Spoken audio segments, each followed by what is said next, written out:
all the dignitaries who are present here in this meeting.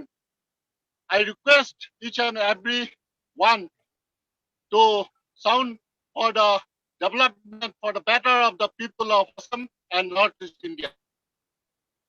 Thank you. Thank you, Mr. Gugoi. On behalf of all the participants and panelists, I assure you that we are alive to the problems of the people of Assam, especially post the National Register of Citizens disenfranchising them. And I'm sure that from time to time, we will take up the cause of the people of Assam in the most befitting manner. Now, it's time for me to welcome my dear friend, leader of the Tamils, a man who needs no introduction, Mr. Senthamilan Seeman, the chief coordinator of the Nam Tamilar Katchi party, which advocates the rights of Tamils.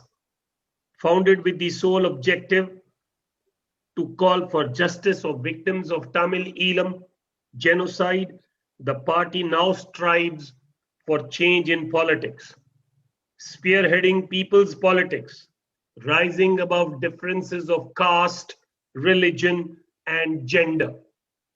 Seeman leads the Nam Tamilar party with the belief that only a political change can effectively bring about fundamental changes in society.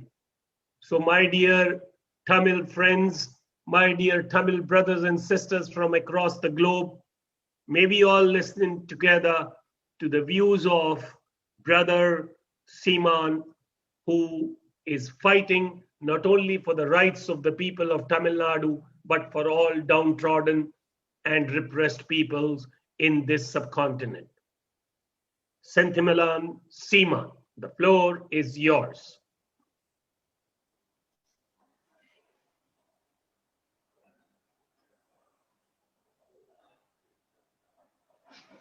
மிகவும் முதன்மைத்துவம் வாய்ந்த இந்த மாநாட்டில்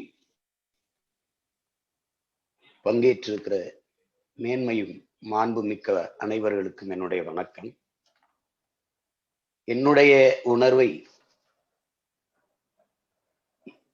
உங்களிடத்திலே பதிய வைப்பதற்கு, உங்கள் இதயத்திற்கு நெருக்கமாக கொண்டு வந்து சேர்ப்பதற்கு, என்னிடத்தில் என் தாய்மொழியை விட சிறந்த மொழி இல்லை என்பதனால் என் தாய்மொழியிலே என்னுடைய உரையை நிகழ்த்துகிறேன். இந்த மாநாட்டில் பங்கேற்று தன்னுடைய கருத்தை பதிவு செய்திருக்கிற முன்னாள் நாகா மக்கள் இயக்கத்தினுடைய பொதுச் செயலாளர் டாக்டர் நெவெட்சோ வேன் அவர்களே, என்னுடைய அன்பிற்கினிய தங்கை சமூக செயற்பாட்டாளர் ஹாஸ்லே நியூன்கம் அவர்களே, பாராளுமன்ற உறுப்பினர், தமிழீழ மக்களுக்கு இழைக்கப்பட்ட அநீதிக்கு எதிராக குரல் கொடுத்து வருகிற, அங்கு நடந்தது இனப்படுகொலைதான் என்று வலியுறுத்தி பேசி வருகிற எங்களுடைய பெருமதிப்பிற்குரிய டாக்டர் ஹியூ மெக்டர்மட் அவர்களே, திரிபுரா பீப்புள் ஃப்ரண்ட் கட்சியினுடைய நிறுவனர் பகல் கன்யா ஜமாத்தியா அவர்களே, நாடு கடந்த தமிழீழ அரசினுடைய ஆட்சி மன்ற குழு உறுப்பினர் மதிப்பிற்குரிய டாக்டர் சேனவரத்தின அவர்களே,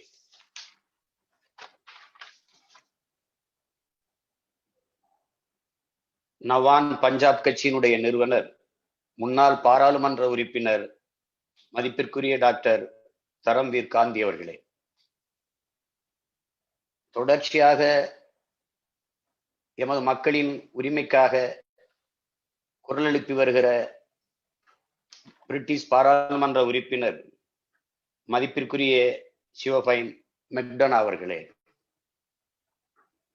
சமூக செயற்பாட்டாளர் மும்பை பல்கலைக்கழக இணை பேராசிரியர் மதிப்பிற்குரிய டாக்டர் தீபக் பவார் அவர்களே,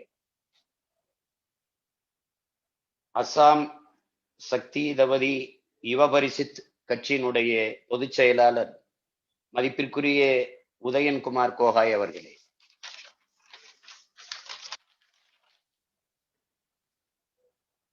பங்களா போக்கா கட்சியினுடைய நிறுவனர் இணை பேராசிரியர் என்னுடைய அன்பிற்கினிய சகோதரர் கர்கா சட்டர்ஜி அவர்களே,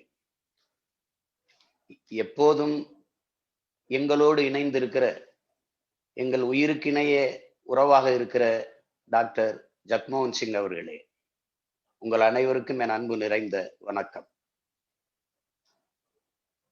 நாங்கள் மிகவும் மதிப்புமிக்கவர்களோடு இணைந்திருக்கிறோம் என்கிற பெருமிதம் எனக்கு ஏற்படுகிறது.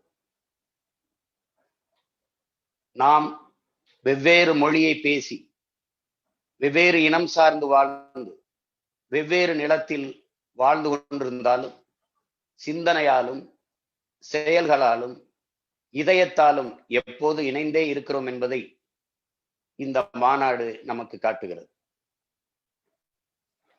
உலகில் மனித குலம் எங்கெங்கெல்லாம் உரிமை இழக்கிறதோ, மனித குலத்தின் உரிமை பறிக்கப்படுகிறதோ அல்லது மறுக்கப்படுகிறதோ, அங்கெல்லாம் கிளர்ச்சியும் புரட்சியும் வெடித்திருக்கிறது. அப்படித்தான் இன்று டெல்லியிலே எமது இன உறவுகள், எமது நெருக்கமான உறவுகளாக இருக்கிற சீக்கிய சொந்தங்கள் வேளாண் போராட்டத்தை பெரிய அளவிற்கு எடுத்துக்கொண்டிருக்கிறார்கள். அதேதான் இங்கே உரிமை இழந்த தேசிய இனத்தின் பிள்ளைகள் நாம் எல்லாம் இந்த இடத்திலே ஒன்று கூடியிருக்கிறோம்.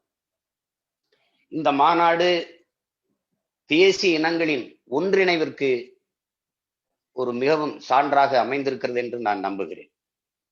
ஏற்கனவே காஷ்மீரிய சிக்கலுக்கு நாங்களும் சீக்கிய சொந்தங்களும் திரிபுரா, நாகாலாந்து, அசாம் எல்லோரும் இணைந்து நாங்கள் போராடி கொண்டிருக்கிறோம். அதனுடைய தொடர்ச்சியாக, அதனுடைய நீட்சியாக இந்த மாநாட்டை நான் பார்க்கிறேன். சகோதரர் சட்டர்ஜி அவர்கள் பேசியது போல இந்தியை திணித்து எல்லா தேசிய இனங்களையும் அடிமைப்படுத்த இந்த ஆட்சியாளர்கள் துடிக்கிறார். ஒற்றை கட்சி, ஒற்றை ஆட்சி, ஒற்றை மதம் என்கிற போக்கிலே இந்த தேசத்தை நகர்த்தி கொண்டு போகிறார். இதிலிருந்து நம்முடைய மொழி, நம்மளுடைய கலை கலாச்சாரம், நம்முடைய பண்பாடு, நம்முடைய வழிபாடு, நம்மளுடைய தாய் நிலம், இவற்றையெல்லாம் பாதுகாக்க வேண்டிய வரலாற்று கடமையும் கால தேவையும் நமக்கு கையளிக்கப்பட்டிருக்கிறது. தமிழர்கள் நாங்கள் லட்சக்கணக்கான எமது இன உறவுகளை பலி கொடுத்தவர்கள். உலகில் சுதந்திரமற்ற மனித வாழ்க்கை அர்த்தமற்றது என்பதை நாம் அனைவரும் அறிவோம். உலகெங்கிலும் வாழும் மக்களுக்கு வரலாறு என்பதே விடுதலை போராட்ட வரலாறு தான். அதன் வழியில்தான் பன்னெடுங்காலமாக உரிமை இழந்து அடிமைப்பட்டு கிடந்த தமிழின மக்கள் நாங்கள் எமது தாய் நிலம் தமிழீழத்தில் விடுதலைக்காக போராடினோம். விடுதலை போராட்டத்தை பிரிவினைவாதம், தீவிரவாதம் என்று பழி சுமத்தி வீழ்த்தினார்கள். இதை நாம் எல்லோரும் நன்கு அறிவோம். லட்சக்கணக்கான எமது இன சொந்தங்கள், பச்சிளங்குழந்தைகள், கர்ப்பிணி பெண்கள், வயது முதிர்ந்தவர்கள் எல்லோரும் கொன்றொழிக்கப்பட்டார். உலகில் ஒரு நாட்டிற்கும் இன்னொரு நாட்டிற்கும் சண்டை நடக்கும் போது கூட பயன்படுத்தக்கூடாத தடை செய்யப்பட்ட ஆயுதங்களை பயன்படுத்தி எம்மை அழித்து ஒழித்தார். அங்கே எந்த ஊடகங்களையும் இருக்க விடாது, எல்லாவற்றையும் அனுப்பிவிட்டு, மனித உரிமை செயல்பாட்டாளர்களையும் களத்தில் இருக்க விடாது அனுப்பிவிட்டு, ஒரு இருட்டில் வைத்து எங்களை கொலை செய்தது போல மொத்த எமது இனத்தையும் அழித்து ஒழித்தார்கள். எங்களுக்கு இழைக்கப்பட்ட அநீதிக்காக நீதியை கேட்டு உலக நாடுகளின் மனசாட்சியை உலுக்கி நாங்கள் இன்று வரை போராடி கொண்டிருக்கிறோம். எமக்கு ஆதரவாக இப்போது இந்திய பெருநிலத்தில் பல்வேறு தேசிய இனங்கள் கை நீட்டுகிறார்கள், குரல் எழுப்புகிறார். ஆனால் அன்று எமக்கென்று குரல் எழுப்பவோ, எமக்கென்று ஆதரவாக கை நீட்டவோ எவருமற்ற நிலையில் தனித்து விடப்பட்ட தேசிய இனத்தின் மக்களாக நாங்கள் இருந்தோம். இப்போது எமக்காக ஹியூ மெக்டர்மட் அவர்கள், தங்கை ஆசிலிய போன்றவர்கள், மெக்டோனா போன்ற பெருமக்கள் எல்லோரும் எமக்காக இன்று குரல் எழுப்புகிறார்கள். அது தமிழ் மக்கள் தொடர்ச்சியாக போராடிய போராட்டத்தின் விளைவுதான். ஆனால் இந்திய பெருநிலத்தில் வாழுகிற தேசிய இன மக்கள் நாம், குறிப்பாக திரிபுரா, மணிப்பூர், அசாமியர், பங்காளி எல்லாம் நமது தாய்மொழி சிதைந்து அழிந்து விடாமல் பாதுகாக்க போராட வேண்டிய நிலைக்கு தள்ளப்பட்டு விட்டோம். தமிழர்கள் நாங்கள் எங்கள் மொழியை சிதைய கொடுத்து சிதைந்து அழிந்து கொண்டிருக்கிறோம். எமது கலை இலக்கிய பண்பாட்டை சிதைய கொடுத்து எமது இன அடையாளத்தை தொலைத்து கொண்டிருக்கிறோம். இது எல்லாவற்றையும் விட எமது வளங்களை களவு கொடுத்து கொண்டிருக்கிறோம். ஒரு பக்கம் மீத்தேன் ஈத்தேன், ஒரு பக்கம் ஸ்டெர்லைட். உங்களுக்கு தெரியும், அந்த ஸ்டெர்லைட்டை எதிர்த்து போராடிய போராட்டத்தில் 15 உயிர்களை நாங்கள் பலியிட்டிருக்கிறோம். அரசு, மக்களுக்கு ஆதரவாக இருக்க வேண்டிய அரசு தன் சொந்த குடிகளை சுட்டுக் கொன்ற கொடுமை இங்கு நிகழ்ந்தது. ஆந்திர காடுகளில் 20 பேரை அந்த மாநில அரசு சுட்டுக் கொன்றது. ஒரு மனித உரிமை செயல்பாட்டாளர் கூட எங்களுக்கு ஆதரவாக அன்று குரல் எழுப்பவில்லை. அது ஒரு கொடும் துயரம். இந்திய கடலுக்குள் மீன்பிடிக்க சென்ற எமது தமிழ் இன உறவுகள் மீனவர்கள் சிங்கள இராணுவத்தால் சுட்டுக் கொல்லப்பட்டார். 840 மீனவர்கள் இதுவரை பலியாயிருக்கிறார். ஆனால் யாரும் இதை, இந்திய ஆட்சியாளர்களோ அரும்பெரும் தலைவர்களோ யாருமே இதை கண்டிக்கவில்லை. இப்படி பல்வேறு துயரங்களை தாங்கி நிற்கிற ஒரு தேசிய இனம் எழுச்சியுற துடிக்கிற போது நாங்கள் பல தேசிய இனங்களை இணைத்து கொண்டு மேலே எழ வேண்டும் என்று நினைக்கிறோம். ஏனால் ஒரு நாட்டுக்குள் வாழ்கிற ஒரு இன மக்கள் அதே நிலத்தில் வாழ்கிற பிற மொழிவழி தேசிய இனங்களை பகை இனங்களாக மாற்றிக்கொண்டு வெல்ல முடியாது என்கிற யதார்த்த புரிதலில் இருந்துதான் நாங்கள் இந்த முடிவுக்கு வருகிறோம். எனவே என் அன்பிற்கினியவர்கள், என்னுடைய மதிப்புக்குரியவர்கள், நாம் எல்லோரும் தொடர்ச்சியாக இந்த ஒரு நிகழ்வோடு இல்லாது தொடர்ச்சியாக அரசியல் தளத்தில் சமூக தளத்தில் இணைந்து பயணித்து நமது இன மக்களின் உரிமையை மீட்டு நமது இன பிள்ளைகளின் எதிர்கால நல்வாழ்வை பாதுகாத்து வைக்க வேண்டிய கட்டாயத்துக்கு தள்ளப்பட்டிருக்கிறோம் என்பதை உணர்ந்துதான் நாம் இங்கே ஒன்று கூடியிருக்கிறோம். இங்கே இந்தியாவில் கூட்டாட்சி, மாநில தன்னாட்சி இதையெல்லாம் பேசினார்கள். பல்வேறு அறிஞர்கள் கருத்துக்கள் எடுத்து வைத்தார். இங்கே இந்தியாவில் கூட்டணி ஆட்சி இருக்குதே ஒழிய கூட்டாட்சி இல்லை. இது கூட்டாட்சி தத்துவத்தை ஏற்றுக்கொண்ட நாடு என்கிறார். ஆனால் இந்தி மட்டும்தான் ஆட்சி மொழியாக இருக்க வேண்டும் என்கிறார்கள். ஆனால் அரசியல் அமைப்பில் 22 மொழிகள் ஆட்சி மொழியாக இருக்கலாம் என்று இருக்கிறது. ஆனால் இந்தி மட்டும்தான் ஆட்சி மொழி, இந்தி மட்டும்தான் அலுவல் மொழி என்று சொல்வதை எப்படி ஏற்பது? அதனால்தான் நான் சொல்லுகிறேன், பல மொழி என்றால் ஒரு நாடு இருக்கும், ஒரே மொழி என்றால் பல நாடுகள் பிறக்கும் என்று நான் எச்சரித்தேன் ஆட்சியாளர்களுக்கு. அப்போ இங்கே மத்தியில் கூட்டாட்சி, மாநிலத்தில் தன்னாட்சி மலர வேண்டும் என்றால் நாம் செய்ய வேண்டிய ஒன்றே ஒன்றுதான் என் அன்பிற்குரியவர்களே. மாநில கட்சிகள், தேசிய இனங்களின் கட்சிகள் அதிகாரத்திற்கு வர வேண்டும். ஒற்றை கட்சி ஆட்சி முறையை ஒழிக்க வேண்டும். பாரதிய ஜனதாவே ஆள்வது, விட்டால் காங்கிரஸே ஆள்வது என்கிற நிலையை இந்த நிலத்தில் அகற்ற வேண்டும். தமிழ்நாட்டை தமிழர்கள் நாங்கள் ஆள வேண்டும், எங்கள் கட்சி வர வேண்டும், இந்த உணர்வு கொண்டவர்கள் வர வேண்டும். அதை போல வங்காளத்தில், அதை போல திரிபுராவில், அதை போல அசாமில். ஆனால் இந்தியாவை யார் ஆள்வது? எல்லோரும் கூடி பேசி ஒரு வட்ட மேசை, ஒரு ரவுண்ட் டேபிள், அங்கு உட்கார்ந்து ஒன்றிணைந்து பேசி யார் ஆள்வது? சுழற்சி முறையில் ஆள்வோம்.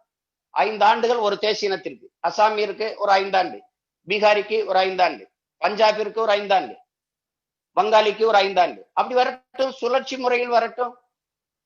ஆனால் இந்திய தாய்மொழியாக கொண்டவர் தான் ஆள முடியும் என்கிற நிலையை எப்படி ஏற்கிறது? அது எப்படி ஏற்கிறது? அப்போ ஒற்றை கட்சி ஆட்சி முறையை ஒழிக்காது இந்தியாவில் கூட்டாட்சி பிறக்க வைக்க முடியாது, மாநில தன்னாட்சி பெற முடியாது. அதில் நாம் ஒரு உறுதியான நிலைப்பாட்டுக்கு வர வேண்டிய தேவை இருக்கு. அதுதான் நீங்க இருக்கிற இறுதியான வழி. எந்த உரிமையும் இல்லை. கல்வி கிடையாது, தனியார் மயம். மருத்துவம் கிடையாது, தனியார் மயம், பிரைவேடைசேஷன். உலக உயிர்களின் உயிர் தேவையாக இருக்கிற தண்ணீர் மிக உயர்ந்த சந்தை பொருள், விற்பனை பண்றாங்க. தண்ணீர் கிடையாது. 2020 நிலத்தடியில் ஒரு சொட்டு தண்ணீர் இருக்காது என்று நிதி ஆய்வு சொல்லுது. ஆனா 2020 எப்போ? இப்பதான். ஆனால் இந்தியாவிலே உலகத்திலே அதிகமாக நிலத்தை உறிஞ்சப்படுகிற நாடு இந்தியாவா இருக்கு. முதலாளிகளின் விற்பனை பொருளாக தண்ணீரை மாற்றிவிட்டது. இது ஆழ்ந்து நாம் சிந்திக்க வேண்டியிருக்கு. தண்ணீர் மனித தேவை மட்டும்தானா? உலக உயிர்களின் உயிர் உடைமை இல்லையா? நாம் கடையில் வாங்கி தண்ணீரை குடிக்கலாம். மற்ற உயிரினங்கள், மான், நாய், பூனை, யானை, புலி, சிங்கம், கரடி, கொக்கு, சிட்டு, மயில் இவையெல்லாம் என்ன செய்யும்? மரங்கள், செடி, கொடி, பூக்கள் இதெல்லாம் எங்கே போகும்? ஏன் இந்த சிந்தனை இல்லை? கடைசியாக சாலை, அது 60 கிலோமீட்டருக்கு 60 ரூபாய் சுங்க கட்டினம், சுங்கம் முடிஞ்சு. கடைசியாக வானூர் நிலையம், ஏர்போர்ட், அது பிரைவேடைசேஷன். கடைசியாக ராணுவம் இருந்தது. நாட்டின் பாதுகாப்புக்கு இருக்கிறது மிலிட்ரி ஒன்றுதான், ராணுவம். அதிலே 100 விழுக்காடு அந்நிய முதலீடு. எல்லாமே தனியார் மயம் என்றால் அரசின் வேலை என்ன? அரசின் வேலை என்ன? வங்கிகள் தனியார் மயம். அப்ப எல்லாமே தனியார் மயம் என்று போகும்போது மக்களுக்கென்று எந்த உரிமையும் இல்லாத போய்விடுகிறது. தனிப்பெரும் முதலாளிகள் பெருத்து கொழுத்து வளர்ந்து வாழ்வதற்கு ஒட்டுமொத்த தேச குடிகளையும் பலியிடுவதை எப்படி சகித்துக் கொண்டு இருப்பது? மாநிலத்தில் எந்த உரிமையும் கிடையாது. ஜிஎஸ்டியில் 90 விழுக்காடு வரி மத்திய அரசுக்கு போயிருது. ஒரு பேரிட காலங்களில் நாம் கஷ்டப்படும் போது கூட, துன்பப்படும் போது கூட நமக்கு திருப்பி அதை ஈடுகட்டுவதற்கு, அந்த பேரிடரை மீட்பதற்கு திருப்பி பணம் அரசு தருவதே இல்லை, மத்திய அரசு. எப்படி என்றால் எல்லா உரிமையும் இழந்துவிட்டு ஒரு சிறை கூடாரத்தில் தேசிய இனங்கள் இருப்பது போல, சிறைச்சாலைக்குள் இருப்பது போல சிக்கிக் கொண்டு வாழ்வதை எப்படி நம்ம சகித்துக் கொண்டிருப்பது என்பதுதான் அறிவார்ந்த எனது மதிப்புமிக்கவர்களிடத்திலே நான் எழுப்புகிற கேள்வி. எனவே நமது உரிமை என்பது தனிப்பட்ட என்னுடைய உரிமை, தனிப்பட்ட உங்களுடைய உரிமை இல்லை, நம் இனத்தின் உரிமையாக இருக்கிறது. எனவேதான் நாம் நம் உயிரை விட உரிமையை மேலானதாக நாம் மதிக்கிறோம். இதைத்தான் எங்கள் தலைவர் உயிரை இழக்கலாம், அது தனிப்பட்ட ஒருவனுக்கான இழப்பு, ஆனால் உரிமையை ஒருபோதும் இழக்க முடியாது. ஏனால் உயிரினும் மேலானது எமது உரிமை, எமது இனத்தின் பெருமை மிக்க வாழ்வு என்று எங்களுக்கு கற்பிக்கிறார். அப்படித்தான் இங்கே பேசிய தங்கை காயல காதல் கன்னியா அவர்கள் கூட சொன்னார், திரிபுராவில் என்னென்ன சிக்கல்கள் இருக்கு. நாங்கள் அந்த அன்பு சகோதரிக்கு துணையாக எங்கள் கட்சியில் இருந்து நாங்க போய் நின்னோம்.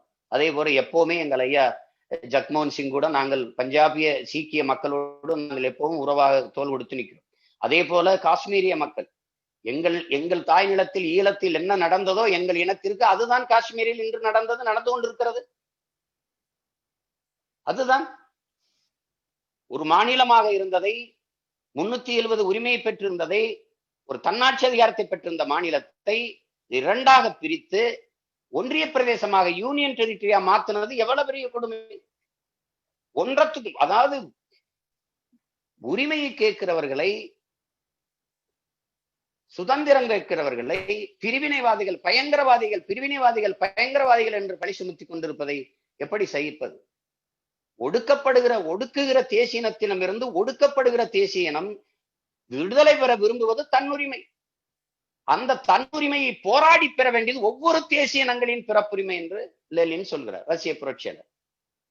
ஒரு வீட்டில் திருமணம் முடித்து வருகிற பெண் அவள் வாழ விருப்பம் இல்லாமல் பிரிந்து செல்ல விரும்புகிறாள், மனமுறிவு பெறுகிறாள், டைவர்ஸ் பெறுகிறாள் என்றால் அவள் குடும்ப உறவையை சிதைக்கிறாள் என்று பேசுவது எப்படிப்பட்ட பைத்தியக்காரத்தனமோ, அப்படி ஒரு தேசிய இனம் விடுதலை பெற விரும்புவதை பிரிவினவாதம் என்று பேசுவதும் அப்படிப்பட்ட பைத்தியக்காரத்தனம் தான் என்று.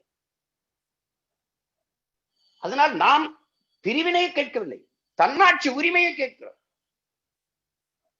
மொத்த அதிகாரத்தையும் ஒரே இடத்தில் மத்திய அரசு குவித்து வைத்துக் கொள்வதை நாம எதிர்க்கிறோம், அதை ஏற்கல.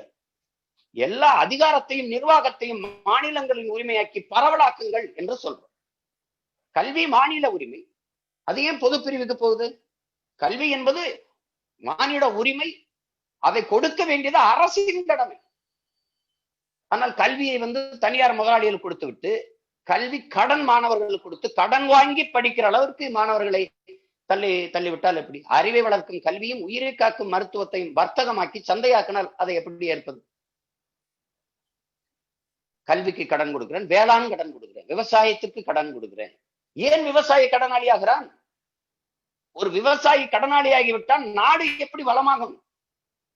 வேளாண்மையில் இருந்துதான் நாட்டு குடிகளுக்கு எல்லாம் வருது. பால், முட்டை, தயிர், மோர், காய்கறி, கீரை, அரிசி, பருப்பு, எண்ணெய் எல்லாமே வேளாண்மையில் இருந்துதான் வருது. அப்ப அத்தியாவசிய பொருளை, உயிர் தேவையை தருகிற உழவன், வேளாண் குடியவன் வறுமையில் போய்விட்டால், அவன் கடனாளி ஆகிவிட்டால் நாடு வளர்கிறது வாழ்கிறது என்று சொல்வதை எப்படி ஏற்பது? மத்திய அமைச்சர் நிர்மலா சீதாராமன் என்று சொல்கிறார்கள், இந்த கொரோனா ஊரடங்கு காலத்திலே 80 கோடி மக்களுக்கு 5 கிலோ அரிசி, 10 கிலோ 2 கிலோ பருப்பு கொடுத்தோம் என்கிறார். 130 கோடி மக்களில் 80 கோடி மக்கள் ஏழைகள் என்று அரசே சொல்லுது. 20 கோடி மக்கள் இரவு உணவு இல்லாமல் உறங்கச் சொல்கிறார்கள் என்கிறார். இந்த தேசத்தின் தலைவர்கள் என் தேசத்தின் பிள்ளைகள், இளம் குழந்தைகள், பச்சிளம் குழந்தைகள் பசியோடு உறங்க செல்ல மாட்டார்கள் என்ற உறுதியை தர முடியுமா? சத்தியம் செய்ய முடியுமா? தொலைக்காட்சியை திருப்பினால் சோகை நோய்பட்டிருக்குது, ஊட்டச்சத்து இல்லை, இவள் பூஞ்சை நோய்பட்டிருக்கிறாள், இவளுக்கு உங்கள் குழந்தையை போல உணவு கிடைக்கிறதுக்கு ஒரு 500 ரூபாய் நீங்கள் நன்கொடை தாருங்கள் என்று ஊடகங்கள் கெஞ்சுது. தொண்டு நிறுவனங்கள் வந்து மக்கள்கிட்ட பிச்சை எடுக்குது, கெஞ்சுது. அப்ப குழந்தைகளுக்கு என்று ஒதுக்குற நிதி எங்க? குழந்தைகள் நலன் என்று ஒதுக்குற பல ஆயிரம் கோடி நிதி எங்கே போகிறது இந்த நாட்டுல? அப்ப எல்லா உரிமையும் நம்ம பறி கொடுத்துட்டு ஒரு சிறை கைதிகளை போல இந்த நாட்டுக்குள் வாழ்வது எவ்வளவு பெரிய கொடுமையானது என்பதை பாருங்க. அதனாலதான் இந்த ஒன்றிணைவை நிகழ்த்தி பல தேசிய இனங்கள், உலக நாடுகள், பல்வேறு இனங்களை எல்லாம் இணைத்து மானுடத்தையும் உயிர்மை நேயத்தையும் பெரிதும் போற்றுகிற, சூழியலை பாதுகாக்க வேண்டும் என்று துடிக்கிற ஆர்வலர்கள், தலைவர் பெருமக்கள், செயல்பாட்டாளர்கள் எல்லாரையும் ஒன்றிணைத்து, தமிழர்கள் நாங்கள் என் அன்பிற்குரியவர்களே, உலகில் யாதும் ஊரே யாவரும் கேளீர் என்று பாடியவர் தமிழ் பெருந்தகைதான். தமிழர்கள் மனிதநேயவாதிகள் அல்ல, உயிர்மை நேயர்கள். உலக உயிர்களை நேசிக்க கற்றுக் கொடுத்தது தமிழனுடைய வேதம். பிறப்பு ஒக்கும் எல்லா உயிருக்கும் சிறப்புவா செய்தொழில் வேற்றுமையான் என்று பகுத்துண்டு பல்லுயிர் ஓம்புதல் நூலோர் தொகுத்தவற்றுள் எல்லாம் தலை என்று பாடுகிறது. காக்கை குருவி எங்கள் சாதி நீள், கடலும் மலையும் எங்கள் கூட்டம், நோக்க நோக்க களியாட்டம் நோக்கும் இடமெல்லாம் யாமன்றி வேறில்லை என்று மகாகவி பாரதி எங்கள் பாட்டன் பாடுகிறார். புதியதோர் உலகம் செய்வோம், கெட்ட போரிடும் உலகத்தினை வேரோடு சாய்ப்போம், பொது உடைமை கொள்கை திசையெங்கும் சேர்ப்போம், அதை புனிதமோடு எமது உயிரென்று காப்போம் என்று எங்களுடைய புரட்சி பாவலர் பாரதிதாசன் அவர்கள் பாடுகிறார். அப்ப இந்த பூமி பந்தையே தன்னுடைய நாடாக, தன்னுடைய வீடாக, வாழ்கிற ஒவ்வொரு மனிதனையும் தன்னுடைய உறவாக நேசித்து வளர்ந்தவர்கள் தமிழர்கள். அதனாலதான் இங்கே இத்தனை தேசிய இனங்களையும் எங்கள் உறவாக நினைத்த ஆரத்தழுவி அவர்கள் உரிமைக்கு, உணர்வுக்கு மதிப்பு கொடுத்து அவர்களோடு நாங்கள் நிற்கிறோம். எங்கள் உணர்வுக்கு, உரிமைக்கு மதிப்பு கொடுத்து அவர்கள் எங்களோடு நிற்கிறார். சகோதரர் சட்டர்ஜி எல்லாம் என்னுடைய தேர்தலில் வந்து எனக்காக வேலை செய்தார். எங்கள் ஐயா ஜக்மோகன் சிங் எப்போதும் எங்களோடு நிற்கிறார். நாங்கள் அவரோடு தோளுக்கு தோளாக, துணையாக நாங்களும் அவர்களோடு நிற்கிறோம். அப்படி நாம் ஒவ்வொரு தேசிய இனத்தின் நாம் எல்லோரும் ஒன்றிணைந்து நாம் இழந்துவிட்டு இருக்கிற உரிமைகளை பாதுகாத்து இழந்த உரிமைகளை மீட்க நாம் போராட வேண்டும் என்பதுதான் இந்த மாநாட்டின் முதன்மை நோக்கம். அதுதான் என்னுடைய வேண்டுகோள், அதுதான் என்னுடைய கோரிக்கை. எனவே அன்பிற்குரியவர்களே, எமக்காக, எமது ஈழ உறவுகளுக்காக, ஈழ படுகொலையை கண்டித்து எமது ஈழ விடுதலைக்கு ஆதரவாக நிற்கிற ஹியூ மெக்டர்மட், என் தங்கை ஆஸ்லே, மதிப்பிற்குரிய பெருமாட்டி மெக்டோனா போன்றவர்களுக்கெல்லாம் என்னுடைய நன்றி. தொடர்ச்சியாக எங்களோடு இணைந்து நிற்கிற எங்கள் ஐயா ஜக்மோகன் சிங் அவர்களுக்கு என்னுடைய நன்றி. இந்த மாநாட்டை ஒருங்கிணைத்து நடத்தி கொண்டிருக்கிற எங்களுடைய கட்சி பிள்ளைகள், தகவல் தொழில்நுட்ப பிரிவு, தகவல் தொழில்நுட்ப பணியாளர் பிரிவு, சுற்றுச்சூழல் பாசறை, குறிப்பாக என்னுடைய தம்பி ஜீவா டானிக், என்னுடைய போற்றுதற்குரிய பேராசிரியர் பெருந்தகை மனித உரிமை செயல்பாட்டாளர் ஐயா பால் நியூமன், அனைவருக்கும் என்னுடைய வாழ்த்துக்களும் நன்றியும். இந்த மாநாடு என்பது ஒரு தொடக்கம்தான். அந்த கொரோனா மட்டும் இல்லை என்றால் திறந்த வெளியில் பல லட்சக்கணக்கான மக்களை திரட்டி இதை ஆகப்பெரும் மாநாடாக நடத்தி இந்திய பெருநிலத்தையே நாம் திரும்பி பார்க்க வைத்திருக்கலாம். ஒரு கெடுவாய்ப்பாக இந்த நோய் தொற்று நம்மை இந்த சிறிய அளவில் இணைய வைத்து விட்டது. எதிர்வரும் காலங்களில் நாம் இணைந்து நின்று இழந்த நம் இனத்தின் உரிமைகளை வென்று முடிப்போம் என்ற உறுதியை இந்த மாநாட்டில் ஏற்போம். இதில் பங்கேற்ற உங்கள் அனைவருக்கும் என்னுடைய அன்பு நிறைந்த வணக்கமும் நன்றியும். நாம் தமிழர். Thank you, Mr. Seeman, and thank you very much. Before I ask Dr. Newman to give us an English translation of what Mr. Seeman said, may I, on behalf of the people of Punjab and all the farmers at the Delhi border, to whom you sent a delegation of the Nam Tamilar Kachi. May I, on behalf of all of them, say Mika Nandri to you and to your party. Thank you, Professor. So let me translate what Mr. Seaman has spoken. First, he wishes everyone who's participating in this conference, and he further goes on to say that the best language to convey his feelings is in the mother tongue, that is Tamil. And he mentioned the names of each and every speaker by name and profusely thanked them for participating. And then further he proceeded by saying that the most respectful people here, we are divided by nationalities and ethnicities, but by heart we are all one, and that is the reason we are all here, and we stand up for the rights of everyone, and we are proud of it. Today our Sikh brothers are fighting for a just cause. This conference is historic. We have all stood together to fight for our Kashmiri brethren. As Brother Chatterjee mentioned, we have been forced to accept Hindi. We are bound historically to protect our mother tongues. We Tamils have sacrificed a lot in the form of a genocide in a fight for freedom dubbed as terrorism by the world powers. Banned weapons were used to destroy our brothers without the presence of the media in the worst genocide the world has seen in the year 2009. Today, we have other nationalities supporting us. But when it mattered way back in 2009, there were none to stand by us. But when the genocide happened, we were in isolation. Many nationalities are today with us to pressurize the different forums so that the genocide investigation can begin. Many nationalities are also fighting to preserve their own nations and nationalities. We have continuously fought against methane and sterilite in my state. We have lost 20 Tamils in Andhra Pradesh. As of today, 840 of our fishermen have been killed by the Sri Lankan Navy, but India has never responded. Why these double standards? The government is turning one nation against another within India. So one language fights against another. We need to fight together. So that is the purpose of our coming together this evening. We need a federal government in India. Why only Hindi as official language when we have 22 national languages? We need regional parties to rule the respective states. We should all join together and take turns in ruling the country. And he gives the example that each state can take up the mantle of ruling the country for a period of 5 years. We should all join together and take turns in ruling this country. We cannot accept people belonging to one language ruling over us continuously.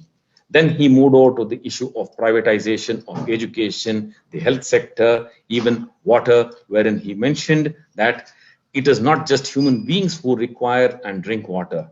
All living beings need water. In the same way, roads have been privatized in the form of having toll plazas everywhere. Airports have been privatized. Even there is 100% foreign direct investment in the defense, which is the most important and crucial sector of our country. If everything is privatized, what is the role of the government? Do we need a government? Or should the government also be privatized is the question he asks. We are sacrificing everything for the sake of making a few individuals rich at the expense of the poorest of the poor. The union government is not giving the states their due share despite collecting the GST, which has to rightfully, half of it should go to the states. Our rights are not only for individuals, but we keep fighting for the rights that needs to be percolated even to our linguistic nationalities. What happened in Elam is happening in Kashmir. We are silent spectators. It has been converted into a union territory from a state. There, Their fault is the only fault of the Kashmiris is that they openly and vocally stood up for fighting for a just cause and seek their rights. And as a result, they are being branded as terrorists. If a girl wants separation and divorce from her husband's family, it is her right. Why do you call it as illegal? Why do you call it as something of a breakup? We don't want separatism, but we are only seeking our rights. Education is our right. Why privatize it? And ask students as well as farmers to take loans to repay what they have borrowed from the banks. All our basic needs are provided by the farmers. If he is left in debt, how can we be safe? How can the country progress? 80, as Nirmala Sitharaman, the finance minister, says, 80 crore people in India will be given ration. So that means the government accepts that these 80 crore people do not even have food to eat. Is this the government we need? What happened to the taxes we paid? Even kids do not get adequate food and go to bed hungry, and most of them suffer malnutrition. Is this where our economy is heading? It is here that Nam Tamlar Katsi has taken the lead in bringing all of us to a common platform. We should live in harmony with nature and embrace all living beings. That is how we love people of other nationalities, and we stand by them and protect not only our rights but also pledge to fight for the rights of others, and we all shall also fight for the rights we have lost. We thank Mr. McDermott, Ms. Ashley, Ms. Shibon for supporting us in the Elam issue. We do not know how we can be ever grateful to them. The corona has minimized the impact of this conference. We should have had it on a grand scale, but we can think about it when the situation is normal. Let us all continue to fight for our rights. Let us all stand up together for this just cause. Nam Tamilar, that is we Tamils. Thank you. This is the gist of what he spoke. Yes, so thank you, Dr. Newman. With this gist, I want to say a bigger Mika Nandri to Seeman for all that he has said and the holistic view that he has presented, not only for human beings, but the entire cosmos to live together. We as human beings have started thinking that we are the only